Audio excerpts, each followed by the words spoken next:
নমস্কার বন্ধুরা, কেমন আছেন? আশা করি সবাই ভালো আছেন। আমার নতুন চ্যানেলে সবাইকে স্বাগত। তাহলে আজকে করবো গঙ্গার কাচকি মাছের কলা পাতা ভাপা।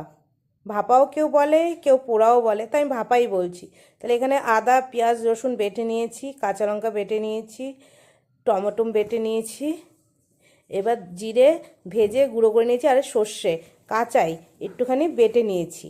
এবার এর মধ্যে তেলের মধ্যে একটু কালো জিরা ফোড়ন দিয়ে বেগুন আলু পেঁয়াজ কলি দিয়ে দেবো। আজকে এটা দিয়েই করব আমি কাচকি মাছের কলা পাতা ভাপা। তো এটাকে একটুখানি হালকা ভেজে নেব, খুব ভাজার দরকার নেই।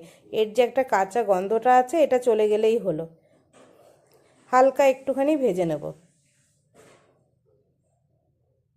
ব্যাস, আমার এটা ভাজা হয়ে গেছে। এবার এটাকে আমি তুলে নিচ্ছি। নিয়ে এবার এই তেলের মধ্যে ওই যে মাছগুলোকে নুন হলুদ মাখিয়ে রেখেছি, এবার সেই মাছগুলোকে এই তেলের মধ্যে ভেজে নেব। খুব ভাজার দরকার নেই, হালকা একটু ভাজলেই হবে। অনেকে এই মাছগুলো সব মশলার সাথে সবজির সাথে মাখিয়েও খাওয়া যায়, তবে এইভাবে একবার খেয়ে দেখুন, ভালো লাগবে। ওইটার স্বাদ অন্যরকম, আবার এটার স্বাদ অন্যরকম। এটা দেখতেও আজকে আলাদা হবে, খেতেও একটু আলাদা হবে। তো মাছগুলোকে এপিট হয়ে গেছে, এবার আলগা করে আমি এই খুন্তির সাহায্যে এবার এটাকেও এপিট করে নেব। ছোট মাছ তো ভেঙে যেতে পারে, একদম হালকা হাতে এটাকে করতে হবে।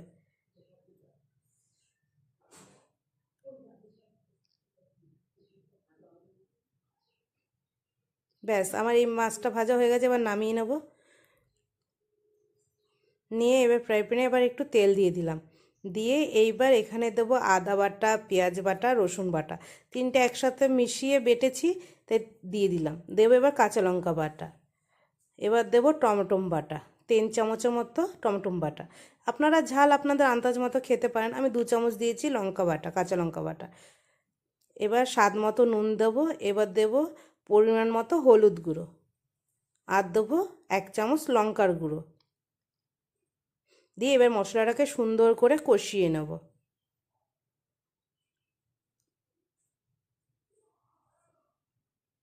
আমি ওই সর্ষেটাকে পুরো জল দিয়ে বাটিনি, মানে হালকা বেটে নিয়েছি। খুব মিহিনও দরকার নেই, জাস্ট একটু ভাঙা ভাঙা হলেই হলো, ওটার স্বাদ বেশি ভালো লাগে। আপনারা তো জল দিয়ে বেটে বা ভালো করে মিহি করে বেটে খান, একবার এরকম আদা ভাঙা করে খেয়ে দেখবেন, ভালো লাগবে এর গন্ধটা। দিয়ে এই মশলাটাকে সুন্দর করে কষিয়ে নেব। নিয়ে এবার এতে যে মশলাটা আমার সুন্দর করে কষানো হয়ে যাবে, হালকা অল্প একটু জল দেবো, যাতে নিচে যে লেগে আছে সেটা যেন না লেগে থাকে। খুব একটা জল দেওয়া দরকার নেই, কারণ এগুলো তো মাছে আবার কলা পাতাতে দেবো, তা বেশি ঝোল ঝোল বা বেশি জল দিয়ে ঝোল করার কোনো প্রয়োজন নেই। জাস্ট মশলাটা কষানো হলেই হয়ে যাবে। দেখুন মশলা দিয়ে কত সুন্দর তেল ছেড়ে গেছে, তার মানে মশলাটা কষানো হয়ে গেছে। এর মধ্যে হালকা একটু জল দেবো, কারণ ওই সর্ষে ভাঙাটা দেবো, তো এর মধ্যে সর্ষে দিলে অনেক সময় তিতো হয়ে যায়। তো এর সঙ্গে আমি একটুখানি সর্ষে বাটাটা দিয়ে দিয়েছি, সেটা দেখানো হলো না। আর দিয়েছি টমেটো একটাকে পাতলা পাতলা করে কেটে সেটা দিয়ে দিয়েছি। দিয়ে এবার টমেটোটাকে মশলার সাথে সুন্দর করে কষিয়ে নেব।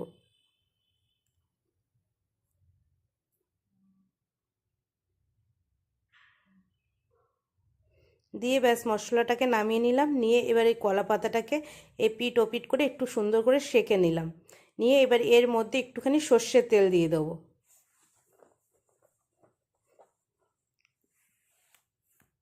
ব্যাস, এবার সর্ষের তেলটা দিয়ে কলা পাতাটা ভালো করে একটু মাখিয়ে নিলাম। দিয়ে এবার যে মশলাটা কষিয়ে রেখেছিলাম সেই মশলা কষানো কতটা দিয়ে দিলাম এখানে।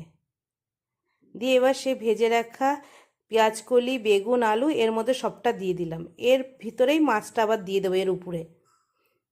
এবার ওর উপরেও আরেকটুখানি মশলা দিয়ে দিলাম পেঁয়াজকলি আলু বেগুনের উপরে। এবার তার উপরে লেয়ার দিয়ে দিলাম, যেরকম বিরিয়ানি লেয়ার হয়, আমি ছোটো মাছেরও লেয়ার করে দিয়েছি দেখুন। তার এবার ছোটো মাছগুলোও দিয়ে দিলাম। দিয়ে এর উপরেও কিছুটা মশলা যেটুকু বাকি ছিল সেটা দিয়ে দিলাম।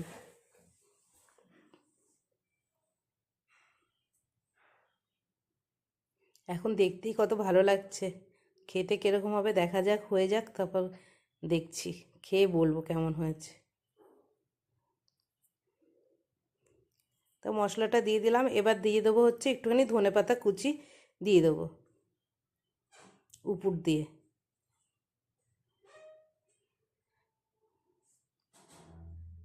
ধনেপাতা কুচি দিয়ে দিলাম উপর দিয়ে। দিয়ে এর উপরে একটুখানি তেল দিয়ে দেবো, সর্ষের তেল, কাঁচা সর্ষের তেল দিয়ে দেবো।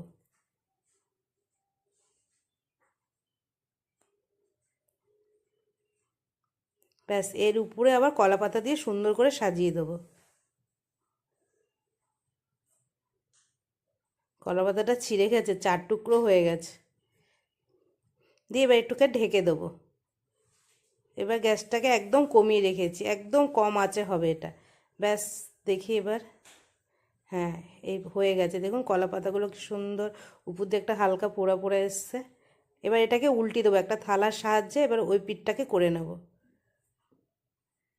ব্যাস এবার এই পিঠটাকে এবার আলগা করে থালা দিয়ে ঢেলে দেবো, যাতে এই পিঠটাও হয়ে যায়।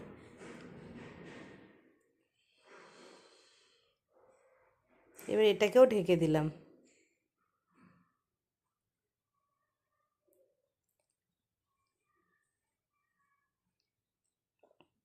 তো কয়েক মিনিট বা কয়েক সেকেন্ড, ব্যাস হয়ে গেছে। এবার থালাটাকে সরিয়ে নিই, হ্যাঁ দেখুন কত সুন্দর হয়েছে, চারপাশ দিয়ে কীরকম তেল ছেড়ে গেছে, তার মানে হয়ে গেছে। উপরে কলা পাতাটাকে ফেলে দিলাম। এবার একটা চাকু দিয়ে দেখি তোগুলো নরম হয়েছে কিনা, পেঁয়াজকলি আলু সিদ্ধ হয়েছে কিনা। আমার মনে হচ্ছে হয়ে গেছে, চারপাশ দিয়ে কিন্তু তেল ছেড়ে দিয়েছে, কলা পাতাটাও কি সুন্দর পোড়া পোড়া হয়েছে। হ্যাঁ হয়ে গেছে। এবার এটাকে নামিয়ে নিচ্ছি, আবার থালার দিয়ে একটাকে নামিয়ে দিচ্ছি। দেখুন কেমন হয়েছে, মাছটা সুন্দর সিদ্ধ হয়েছে, সুন্দর হয়ে গেছে। যদি আমার এই ভিডিওটা ভালো লাগে তাহলে একটা লাইক শেয়ার সাবস্ক্রাইব করে দেবেন। আবার দেখা হবে নতুন